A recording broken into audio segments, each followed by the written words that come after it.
You have likely come across the well-known quote attributed to Mark Twain, the celebrated American humorist and author, which asserts that there are three kinds of lies: lies, damned lies, and statistics. In real estate, several damn lies masquerade as statistics. They're routinely reported to consumers every day, and not just by ignorant real estate agents who have no formal math education, but by experienced real estate agents and large real estate portals with people managing the databases who must know better. When it comes time to buying or selling a home, it's important to recognize false or misleading statistics that can lead to costly mistakes. Knowing how to spot these traps will help you make informed decisions and get the best value for your property. By understanding the current market conditions, you'll be empowered to negotiate confidently and avoid being taken advantage of.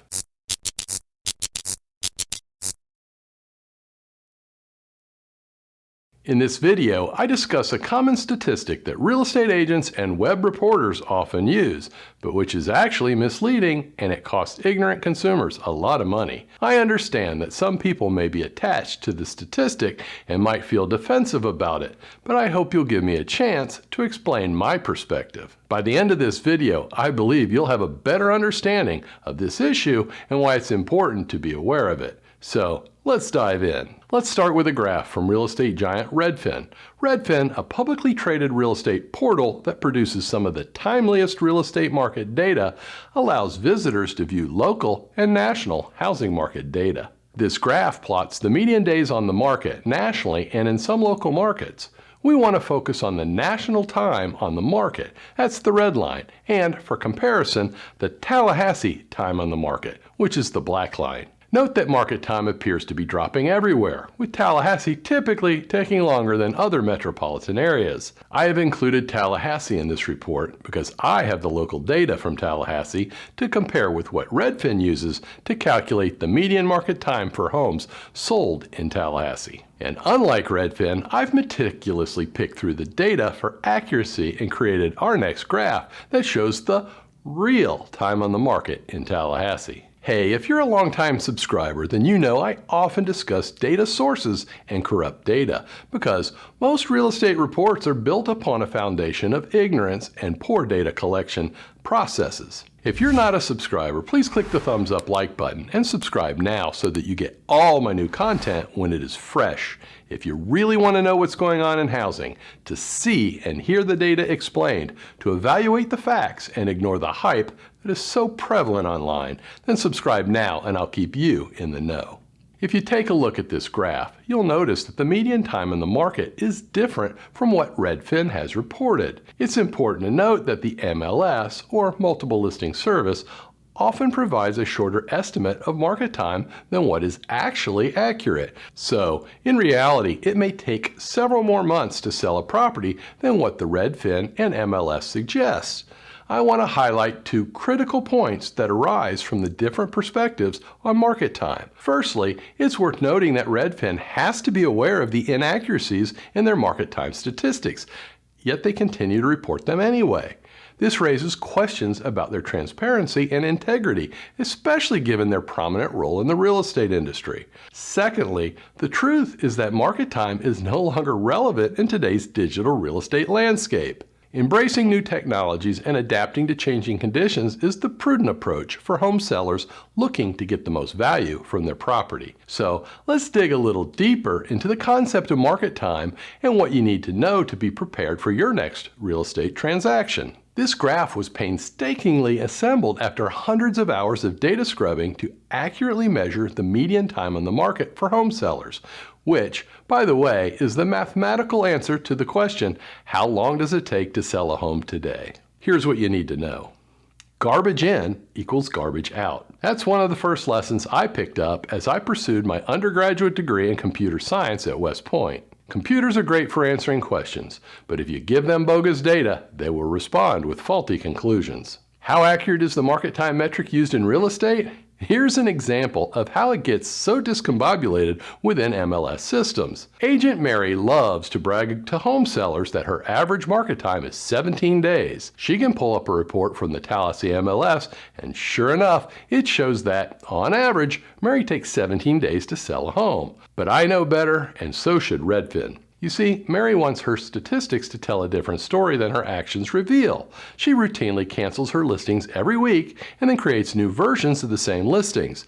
This resets the market time on each listing to 0 days. Mary tells her home sellers that she's doing this extra work for them because prospective buyers will think the listing is brand new and thus want to come see it. In reality, Mary should know that home buyers are not stupid. They pay very close attention to the market when they're ready to make a purchase.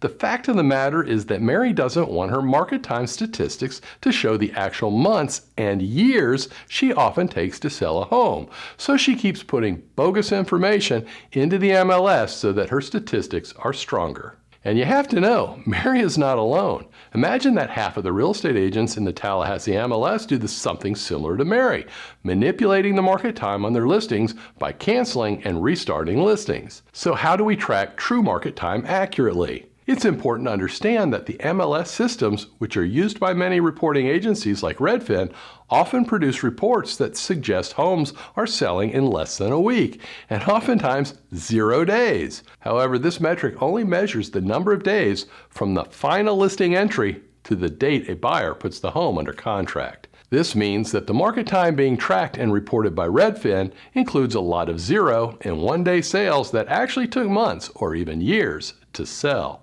None of these days from the canceled listings are counted.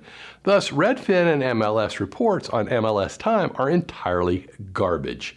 Garbage in equals garbage out. On top of the deliberate manipulation, roughly 1/3 of all listings sold in the MLS are homes that used to be listed with another real estate company. The listings typically were active for 6 months.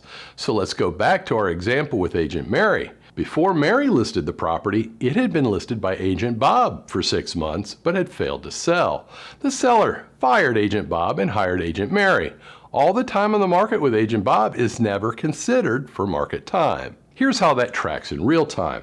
Let's say that Mary sold a home in month number 4, and that's after 6 months with Agent Bob, so we're looking at 10 months total. If Mary cancels the listing after getting an offer and then puts in the new listing and immediately marks it as under contract, the 10 months or 300 days of market time is recorded as 0 days in the MLS. Wouldn't you think a proper market time formula would include all days the home had been listed for sale? Nobody tracks the days on the market for homes that failed to sell, and I'm the only real estate professional I'm aware of tracking market time by measuring the entire listing period of the final listing agent. So now you understand why a Redfin median days on the market report shows Tallahassee has dropped from 150 days of market time down to about 60 days, yet our audited report using actual listing and contract dates show more than 200 days, improving to about 50 days from fresh sellers. Fresh sellers are those that sold with their first listing broker, and over 600 days down to about 100 days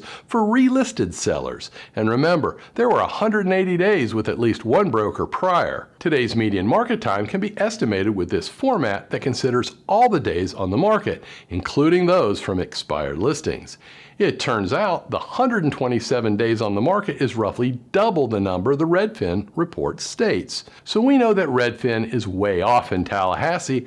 Don't you think they're dealing with similar accountability issues in other markets? If you are employed by a major data portal such as Redfin and have completed basic math courses in college, you probably recognize that market time data has been altered and should not be shared by Redfin as valid market feedback. This is also true for real estate agents who assign importance to market time measurements. And now that you understand how garbage in equals garbage out in market time measurement, I think this might surprise you. It doesn't matter anyway. That's right, it doesn't matter because there is no such thing as market time in real estate. The concept of market time has become outdated since the world transitioned to digital platforms. Before the Internet of Things, legitimate bottlenecks and time factors created a real market time worth measuring. Market time was the number of days it took for listings to reach most of their buyer pools. There was a lot of work processing a listing for marketing, which is much easier today. We had to measure a home and take pictures to be used in marketing. Film needed to be developed, and ad copy needed to be created and mailed to a publisher. If a new listing hit the market a day after a publication deadline, it could be 2 months before a home hit the market. This means that we had this period of time or market time, or even time on the market, where the home was available and yet we had not reached the majority of buyers who might be interested in the home. So what did we do? We explained to home sellers that we needed roughly 60 days on the market to reach all buyers. Most agents just listed the property at a price a little higher than its value, and then after 60 days, lowered the price until the home was sold. This allowed the home to be distributed to its entire buyer pool, and the seller did not get aggressive until the home was completely distributed. We didn't want to give the home away to the first buyer who heard about it and came in to negotiate with no competition from other buyers. Today, that 60-day window to reach the majority of the buyers for a home is now less than 4 days. We can take pictures with a phone and upload them into the MLS immediately.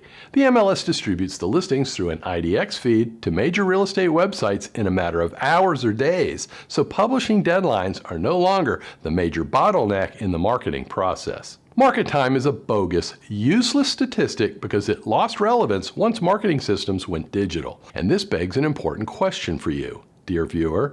Now that you understand that the real deal on market time, how should you react when you interview a real estate agent to sell your home and the agent spends time explaining market time to you?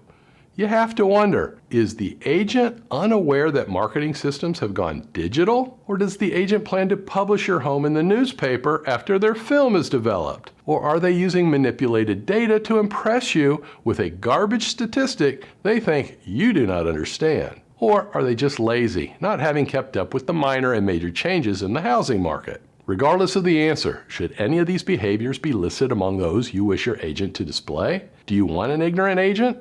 A dishonest agent? Or a lazy agent?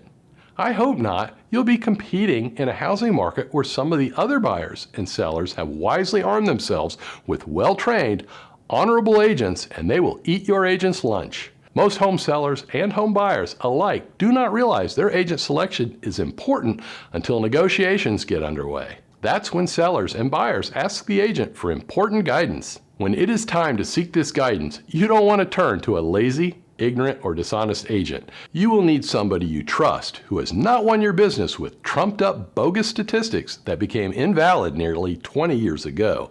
Stick with a modern, honest, hardworking real estate agent and you'll likely be better off after buying or selling a home. Is your home on the market and getting very little attention from buyers? Or worse, did you list your home for sale and after a full term on the market, is it still unsold?